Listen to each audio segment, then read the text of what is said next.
What's up mga ka-angler? So ayun na nga, typhoon season na naman at alam nyo pagkatatapos ng bagyo, 2 to 3 days, yung malakas-lakas pa yung alon, sigurado naglabasan na naman yung mga mamaw dyan, na gutom, lalong-lalo na yung mga talakitok, tribali, mamsa or kung ano man yung tawag nyo sa inyo.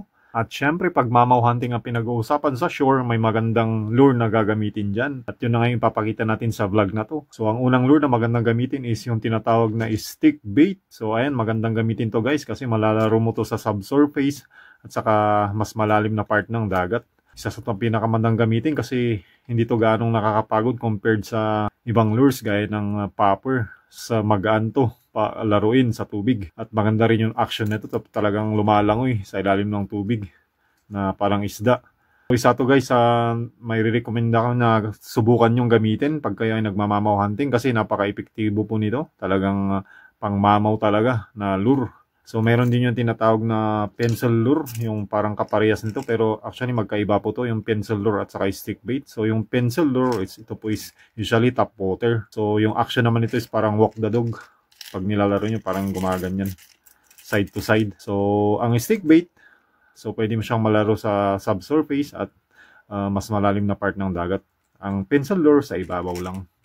Kaya mas maganda gamitin to kasi mas wide range yung pwede mong paglaruan sa kanya. So, syempre, meron ding iba't ibang kulay ng stick bait at saka design. So, subukan nyo kung ano yung mas epektibo sa inyo. Pero usually, yung mga ganitong style ang mabenta or madalas na gamitin. So, meron din yung mga ganitong klase. Ayan. So, different size. Ayan, mas maliit. Ibang style. So, ito mas may maliit pa. Iba rin yung style niya. Syempre, meron din yung iba't ibang design. So, ayan, kagaya nito. Ayan.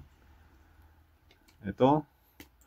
Mga ganyan. So, pansinin niyo yung kanilang sungo. Ayan, magkakaparehas pero iba yung ano nila, kulay nila at saka design nila.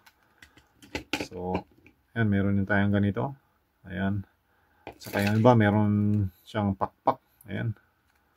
So, ayun mga ka-angler, subukan nyo tong stick bait at itatag ko na lang dito sa may ating screen kung saan kayo pwedeng makabili ng mga stick bait. So, ayan, i-tap nyo lang yung screen nyo. Ayan, lalabas na yung affiliate dyan. So, i-click nyo yan at mamili na kayo dyan kung saan kayo pwedeng bumili at kung ano yung kaya ng budget. So, ayun mga ka-angler, happy mamaw hunting. At sa ating mga susunod na video, ayan, ipapakita ko naman yung ibang lures na pwede nyo gamitin pang mamaw hunting. Alright?